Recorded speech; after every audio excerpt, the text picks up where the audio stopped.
అనేక స్కీమ్స్ని తీసుకొచ్చి వీటిని ఇంప్లిమెంట్ చేయడం కానీ ఏ విధంగా మనం చేశాము అనేటువంటి విషయాలు కూడా మీ అందరితో కూడా పంచుకుంటాను. మీరు చూసినట్టయితే మరి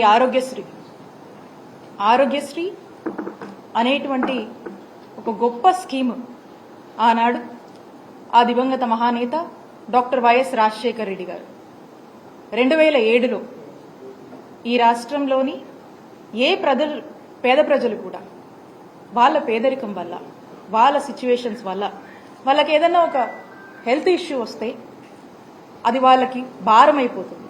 ఆ బర్డెన్ని ఆ పేదవాడు తట్టుకోలేడు. దానివల్ల అనేక ఇబ్బందుల పాలయ్యి దానివల్ల ఏ విధంగా ఆ కుటుంబం ఇబ్బందుల పాలై నష్టపోతుంది, ఏ విధంగా బాధపడుతుందని చెప్పి ఆ బాధ ప్రభుత్వం బాధ్యత అని భావించి ఆనాడు వైఎస్ రాజశేఖర రెడ్డి గారు ఆరోగ్యశ్రీ అనే ఒక పథకం తన మేధస్సులోంచి ఆలోచించి తీసుకొచ్చినటువంటి ఒక గొప్ప పథకం. వైఎస్ఆర్ గారి బ్రెయిన్ చైల్డ్ అని చెప్పి గర్వంగా చెప్పుకునేటువంటి ఒక పథకం. అప్పటి నుంచి ఇప్పటి వరకు కూడా ఈరోజు దేశం మొత్తం గుర్తించుకునేటువంటి ఒక పథకం. ప్రతి తెలుగువాడు కూడా గర్వంగా చెప్పుకునేటువంటి ఒక పథకం ఈ ఆరోగ్యశ్రీ పథకం అని చెప్పొచ్చు. మరి అలాంటి ఆరోగ్యశ్రీ పథకం అప్పుడు వైఎస్ఆర్ గారి హయాంలో మొదలై అప్పటి నుంచి కూడా అంచెలంచెలుగా కూడా ఏ విధంగా మరి జగన్మోహన్ రెడ్డి గారి ప్రభుత్వంలో మనము ఎంత గొప్పగా దీన్ని అమలు చేశామని మనం చెప్పొచ్చు. మరి ఆ మధ్యలో వచ్చినటువంటి ప్రభుత్వాలు కొంత వాళ్ళు ఏ విధంగా అంత ప్రయారిటీ ఇవ్వకపోవడం, ఏ విధంగా నిర్లక్ష్యం చేశారు అనేటువంటి విషయాల్ని కూడా మరి గత ప్రభుత్వాల్లో మనం చూసాం. మరి మనము జగనన్న ప్రభుత్వంలో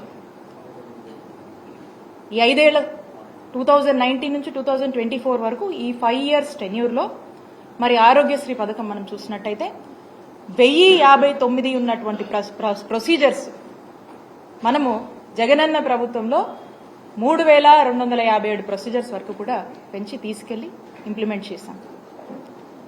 అంతకుముందు మీరు చూసినట్టయితే 1059 ఉండేవి టీడీపీ హయాంలో. సంవత్సరానికి 1000 కోట్లు మాత్రమే ఖర్చు చేసేటువంటి పరిస్థితి టీడీపీ హయాంలో ఉండేది. మరి జగనన్న ప్రభుత్వం వచ్చాక ప్రతి సంవత్సరం సుమారు 3000 కోట్ల వరకు కూడా మరి ఈ ఆరోగ్యశ్రీకి మనం ఖర్చు చేసినటువంటి పరిస్థితి. అలాగే మీరు చూసినట్టయితే ఎంపానల్డ్ హాస్పిటల్స్, నెట్వర్క్ హాస్పిటల్స్ రాష్ట్రంలో గత ప్రభుత్వంలో 1000 కన్నా తక్కువ ఉన్నటువంటి ఎంపానల్డ్ హాస్పిటల్స్ ని వాళ్ళని ఎంకరేజ్ చేసి వాళ్ళకు కావాల్సినటువంటి ఫ్లెక్సిబిలిటీ, వాళ్ళకు కావాల్సినటువంటి ఫీజిబిలిటీ, వాళ్ళకి అన్ని విధాలుగా కూడా ఒక ఫ్రెండ్లీ వాతావరణాన్ని ఏర్పాటు చేసి వాళ్ళని ఎంకరేజ్ చేసి 1000 కన్నా తక్కువ ఉన్నటువంటి ఎంపానల్ హాస్పిటల్స్ ని మరి 2300 హాస్పిటల్స్ పైగా కూడా విస్తరించేటువంటి అవకాశాన్ని జగనన్న ప్రభుత్వం నెట్వర్క్ హాస్పిటల్స్ కి ఇచ్చింది. మరి ఈ రోజున మనం చూస్తున్నట్టయితే ఈ రాష్ట్రంలో రాష్ట్ర ప్రజల్లో ఒక పెద్ద ఆందోళన నెలకొంది. అదేంటంటే మనం చూస్తా ఉన్నాము, కూటమి ప్రభుత్వం ఏర్పడ్డాక కూటమి ప్రభుత్వంలో ఉన్నటువంటి మంత్రి గారు వారు మాట్లాడుతూ ఉన్నారు. ఏమని మాట్లాడుతూ ఉన్నారు? గత ప్రభుత్వము అప్పులు చేసిపోయింది, బకాయిలు పెట్టింది,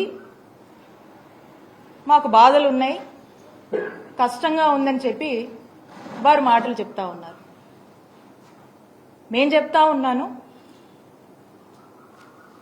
గత ప్రభుత్వంలో అంటే చంద్రబాబు నాయుడు గారి హయాంలో 2014 నుంచి 19 వరకు వాళ్ళ హయాంలో వాళ్ళు మిగిల్చినటువంటి బకాయిలు 632 కోట్లుంటే ఆ బకాయిల్ని ఏమాత్రం కూడా మేము సాకులు చెప్పకుండా మేము బాధ్యత తీసుకొని మా జగన్మోహన్ రెడ్డి గారు, మా నాయకుడు జగన్మోహన్ రెడ్డి గారు వాటిని క్లియర్ చేసి 1050 ప్రొసీజర్స్ ని 3257 ప్రొసీజర్స్ కి పెంచి సంవత్సరానికి 1000 కోట్లు మీ హయాంలో మీరు ఖర్చు పెడితే 3000 కోట్ల వరకు కూడా ఖర్చు పెట్టి బ్రహ్మాండంగా రాష్ట్ర ప్రజలందరికీ కూడా వైద్య సేవలు అందించినటువంటి ఘనత జగన్మోహన్ రెడ్డి గారి ప్రభుత్వానికి దక్కింది.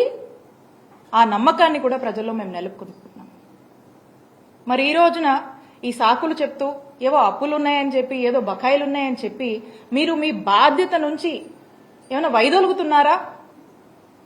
మీరేం ఇండికేషన్ ఇస్తున్నారు అనేటువంటి సందేహము ఈరోజు రాష్ట్ర ప్రజలకు కలుగుతుంది అని తెలియజేస్తున్నాను.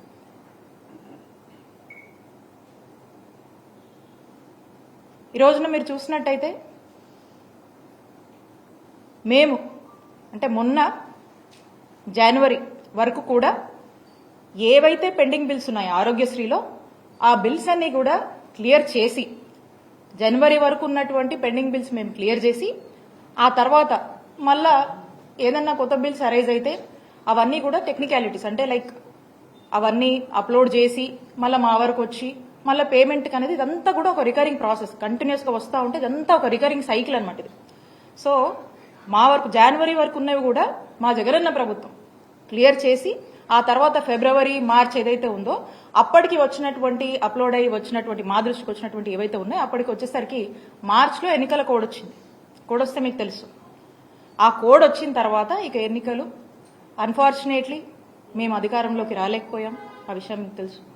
సో ఇంకా అప్పటి నుంచి ఉన్నటువంటి ఏవైతే బిల్స్ ఉన్నాయో ఆ బిల్స్ ఇప్పుడు కొత్తగా కూటమి ప్రభుత్వం ఏర్పడిన తర్వాత ఆ బిల్స్ ని క్లియర్ చేసి మరి ఎక్కడా కూడా ఇంటరప్షన్ లేకుండా వైద్య సేవలు అందించాల్సినటువంటి బాధ్యత ఈ ప్రభుత్వం మీద ఉందని గుర్తు చేస్తా ఉన్నాం. ఏదో లెక్కలు చెప్పి అప్పులని ఆదాయాలని బకాయిలని సాకులు చెప్పి మీకు రెస్పాన్సిబిలిటీ నుంచి మీరు ఏమైనా తప్పించుకునేటువంటి ప్రయత్నం చేస్తున్నారా? ఆరోగ్యశ్రీ సంబంధించి వాటి యొక్క బిల్స్ కి సంబంధించి ఈ సాకులు చెప్పి మీరు ప్రజల్ని ఏమన్నా ఒక ఆందోళన పరిస్థితిలో ఉంచేటువంటి ఒక ప్రయత్నం చేస్తున్నారా? లేకపోతే ఏంటి మీరు చెప్పాలనుకుంటుంది? ఈ బిల్స్ పట్ల మీ స్టాండ్ ఏంటి? ఈ బిల్స్ అనేది మీ బాధ్యత. ఇది కంటిన్యూస్ రికరింగ్ సైకిల్ అని చెప్పి మీకు గుర్తు చేస్తా ఉన్నాం. అలాగే ఇక స్థానిక ఎంపీ గారు యూనియన్ మినిస్టర్ గారు మొన్న వారు మాట్లాడుతూ ఉన్నారు. ఏమని మాట్లాడుతూ ఉన్నారు? ఆరోగ్యశ్రీకి డబ్బులు లేవని, పేషెంట్లకు వైద్యం అందించలేమని, నెట్వర్క్ హాస్పిటల్కి డబ్బులు ఇవ్వలేమని, అందరూ ఆయుష్మాన్ భారత్ కార్డులు తీసుకోవాలని చెప్పి వారు మాట్లాడుతూ ఉన్నారు.